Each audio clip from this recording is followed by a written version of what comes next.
A un mes de haber asumido el nuevo gobierno, las nuevas autoridades, ¿qué balance se puede hacer al respecto desde adentro del oficialismo? ¿Cuáles son las principales dificultades que están viendo para los próximos días? ¿Qué pasa con el quinto retiro? Bueno, y en paralelo el trabajo de la Convención Constitucional. Vamos a estar conversando de eso junto a la presidenta del PPD, Natalia Piergentili. ¿Cómo está? Muy buenos días. Hola, buen día. Muchas gracias por la invitación. Muchas gracias por venir. Pues cuéntanos, ¿qué les parece? ¿Cuál es el balance que ustedes hacen de lo que ha sido el primer mes del gobierno? Bueno, la verdad es que ha sido un mes de instalación que no ha sido fácil y que uno tiene que ser consciente de aquello. Ha sido un mes donde se ha planteado quizás la primera parte de la hoja de ruta del gobierno y a mí me parece que eso sí ha estado bien puesto, que es una mirada respecto de derechos sociales, de estado de bienestar, donde se han planteado iniciativas como el MEDCO, eh, y que ya se sentaron las bases de la discusión tanto en la reforma tributaria como en la reforma de pensiones. Creo que eso es la base de la hoja de ruta, pero en términos más institucionales ha costado un poco la instalación, somos dos coaliciones, se ha tenido que nombrar a muchas autoridades, entonces finalmente eso ha sido un poquito más dificultoso, para ser honesta en esta evaluación. Bueno, el mismo presidente ha señalado que ha sido un poco turbulenta esta instalación. ¿En qué pie usted ve que está? ¿Cuáles han sido las primeras dificultades en términos prácticos? Probablemente todos los ojos miran lo que pasa en el Ministerio del Interior con la ministra Esquiasites. Bueno, yo creo que se nota que los elencos tienen poca experiencia en lo público. Y eso no es malo. El punto es cómo rápidamente van asumiendo las tareas que son complejas. Y en ese sentido yo creo que hay una disposición de gran parte del elenco ministerial, que es más joven, en, en afianzarse bien en lo que tienen que ver con el ejercicio de sus cargos.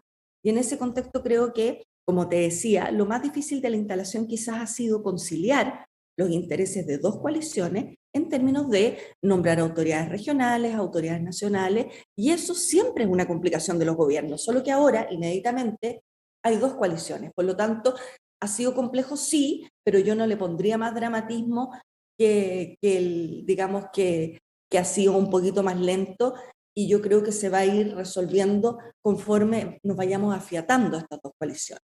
Bueno, en el caso de la presidenta Bachelet, ella, el segundo gobierno, tuvo una coalición ampliada, que era la misma de siempre con el Partido Comunista, y fue muy, muy difícil, pese a que tenían incluso mayoría en las dos cámaras. En este caso, son dos coaliciones, no es una ampliada, y tampoco tienen una mayoría abrumadora, no tienen mayoría, de hecho, ninguna de las dos cámaras.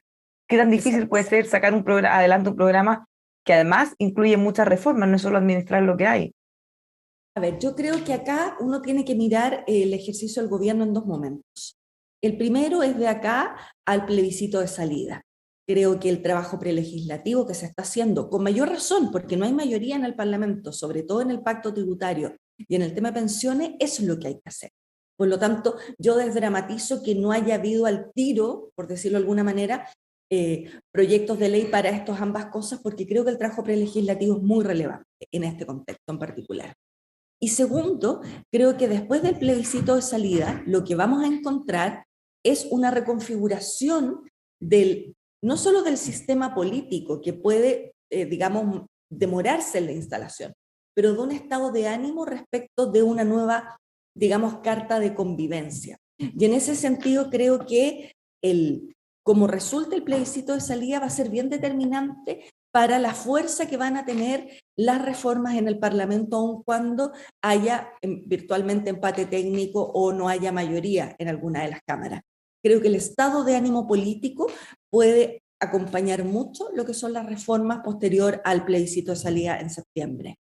Bueno, la última vez que hablamos usted tenía varias inquietudes respecto a cómo avanzaba el trabajo de la convención. ¿Sigue teniendo esas mismas dudas en la medida que ya han ido avanzando y tenemos más normas aprobadas en el Pleno, no en las comisiones? Bueno, yo tengo ciertas dudas sobre todo lo que tiene que ver con el sistema político que se está votando ahora. Yo espero que los convencionales de verdad sean capaces de asumir que esto no es una constitución de dogmas o de trinchera, sino que es lo que esperamos que sea una casa común. Y en esta casa común no solo hay que cuidar la democracia, hay que cuidar la gobernabilidad. Y también hay que entender que si uno mira la diversidad ideológica de la sociedad, efectivamente, para la elección de los convencionales fue una abrumadora mirada, por decirlo, de la izquierda. Pero tanto en la elección parlamentaria como en la elección presidencial, a pesar de ser el presidente más votado de la historia democrática, nos encontramos que hay un piso más o menos similar al que había en el 88 de personas de derecha y de izquierda y centroizquierda. Por lo tanto, mi llamado es a que las mayorías tienen que ejercer su rol, por supuesto, pero la democracia republicana lo que nos dice es que no solo hay que posibilitar que la mayoría haga lo suyo, sino también que no existe una tiranía de esta mayoría. Y en ese contexto creo que invisibilizar a la derecha es un error. Creo que hay que tomarla en cuenta en su justa medida, en su representación democrática, pero creo que hay que procurar construir acuerdos con todos los actores, con toda la representación de la sociedad, porque esa sociedad existe, es parte de la construcción en Chile, y porque creo finalmente que el énfasis debe estar en la democracia sin duda, pero en la gobernabilidad. ¿Cómo vamos a elegir la Cámara de Diputados? ¿Cuáles van a ser los umbrales para entrar a la Cámara de Diputados? ¿Cómo vamos a propiciar que esa Cámara le dé gobernabilidad al país y permita reformas, sin duda, pero que también dé una estabilidad y garantías institucionales que es muy relevante? Mi invitación más bien es a esa reflexión, y que espero que estos días de votación del sistema político prime ese sentido de Estado, ese sentido de construcción de mayoría, pero de respeto a la diversidad del país y de incorporación de esta diversidad en su justa medida en todo el proceso. Algo parecido había planteado hace pocos días el presidente Lagos, que antes también lo había planteado el presidente Gabriel Boric, desde la fundación de la presidenta Bachelet, entre muchos otros. ¿Cree que eso pueda tener algún eco, algún efecto dentro de la convención? O sea, yo espero que sí, porque los convencionales tienen un mandato que es representar a la ciudadanía en la construcción de esta carta fundamental. Y yo creo que en algunos minutos han estado con un exceso de celo respecto de que los ciudadanos y ciudadanas podamos opinar, podamos disentir, etcétera. Y creo que los insumos que puedan dar personas con el talante y la experiencia del expresidente Lagos, por ejemplo, o los mismos resultados que están dando las encuestas de personas de a pie que les está generando ruido algunos aspectos de la Constitución, son súper legítimos.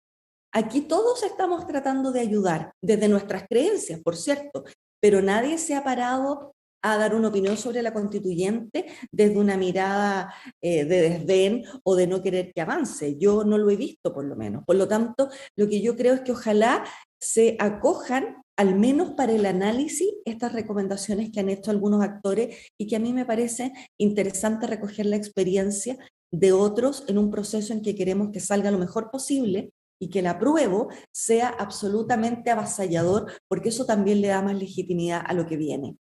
Bueno, volvamos al gobierno.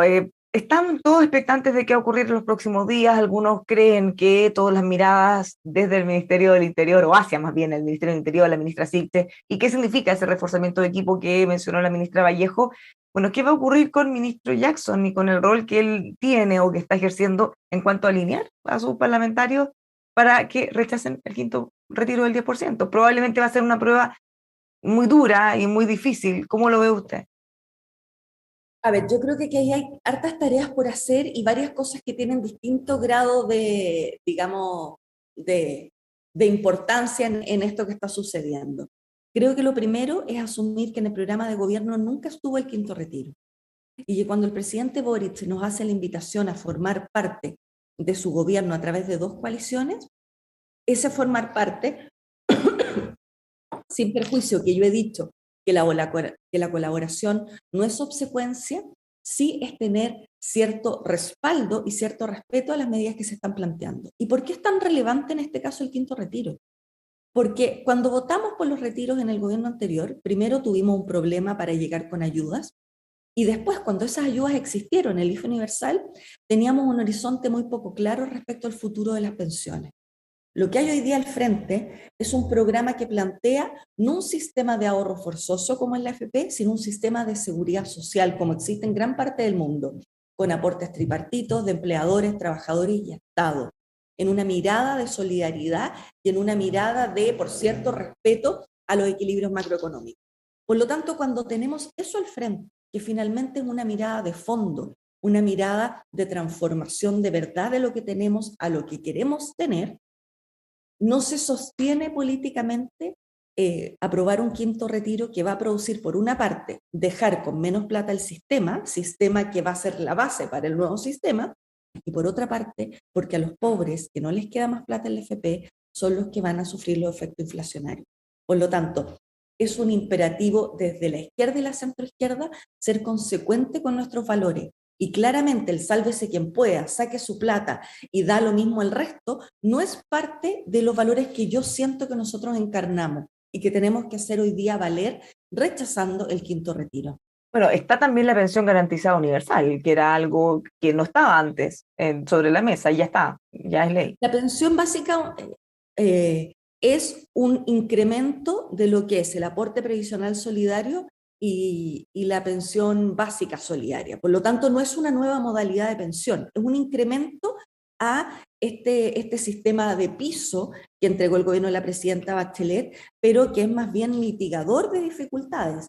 Y hoy día estamos, por el momento en que estamos viviendo, porque ya todos los estudios señalan que este sistema de seguridad social no es tal, sino un sistema de ahorro forzoso que hace que cada uno termine, digamos, rascándose con sus propias uñas, es finalmente lo que está al otro lado, lo que se está analizando, lo que se está trabajando y lo que se quiere finalmente implementar. Y yo creo que en respeto a esa reforma que va a dar respuesta a los temas de fondo, es que nosotros tenemos que ser consecuentes con el apoyo al gobierno en esta materia. ¿Cómo ve que se está viendo esto desde su partido? El presidente de la Cámara de Diputados dijo que va a votar a favor y hay varios oficialistas que ya han manifestado un voto favorable a esta iniciativa, que el gobierno se ha empeñado muchísimo en que no avance. Yo quiero ser súper clara con esto porque no me preocupa, digamos, pagar el costo o tener una mirada que disiente de lo de los parlamentarios. Como presidenta de un partido que está dentro del gobierno, que hace suyo el programa de gobierno, este partido cree, y ya está convencido más bien, que hay que rechazar el quinto retiro. Y es algo que yo le planteo a mis parlamentarios con todas las argumentaciones políticas, técnicas, económicas. Y lamento mucho no haber podido incidir mayormente en este cambio de perspectiva. Sí creo que tenemos que ser propositivos, que no podemos negarnos o plantear aprueba quinto retiro a todo evento y no estar abiertos a escuchar propuestas del gobierno que pueden ir en un sentido en el que se haga cargo de cuáles son aquellas razones por las cuales los parlamentarios apoyarían el quinto retiro. Por ejemplo, hay muchos parlamentarios que plantean los temas de deudas, pensión alimenticia, hipotecarios y otros temas. Bueno, a lo mejor conversemos, dialoguemos con el gobierno, pongamos este tema en la mesa, planteemos algunos retiros quizás programados con esos fines que no generen impacto inflacionario y que mitiguen hoy día, digamos, el problema social que subyace a la necesidad del retiro. O sea, por una parte digo, no al quinto retiro, pero sí al diálogo respecto de salirnos de los dogmas y poder buscar puntos de acuerdo que vayan en beneficio de las personas que hoy día claman por este quinto retiro y cuya respuesta del Estado pudiese ser distinta. Bueno, todos estos impactos económicos que se ponen sobre la mesa tienen también impactos políticos, las dos cosas al mismo tiempo, es como un círculo vicioso en ese caso. De ayer, desde el Partido Comunista afirmó que de avanzar, de ser aprobado un quinto retiro, eso podría incluso llegar a hacer fracasar al gobierno. Quizás pocos han considerado que, bueno, los recursos ya son muy acotados. Si se generara, se aprobara un quinto retiro y los impactos fueran tan duros como se están viendo y como ya han ocurrido todos los que se advirtieron antes, bueno, el gobierno va a tener que destinar toda su fuerza, energía y recursos, probablemente a mitigar ese impacto, en vez de cumplir su programa de gobierno.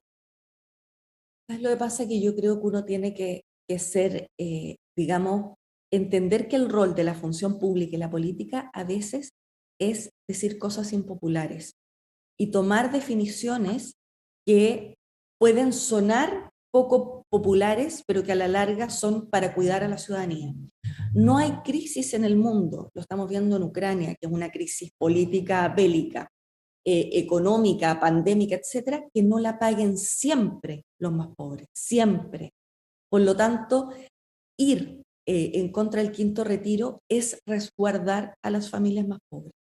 Es impedir que lleguemos a una inflación del 15%. Es impedir que el litro de aceite termine costando 10.000 pesos. Por lo tanto, cuando tenemos una canasta básica cuyo costo puede subir, el índice de pobreza va a subir, la vulnerabilidad, etc. Y eso sí es caldo de cultivo para fracturas y grietas sociales.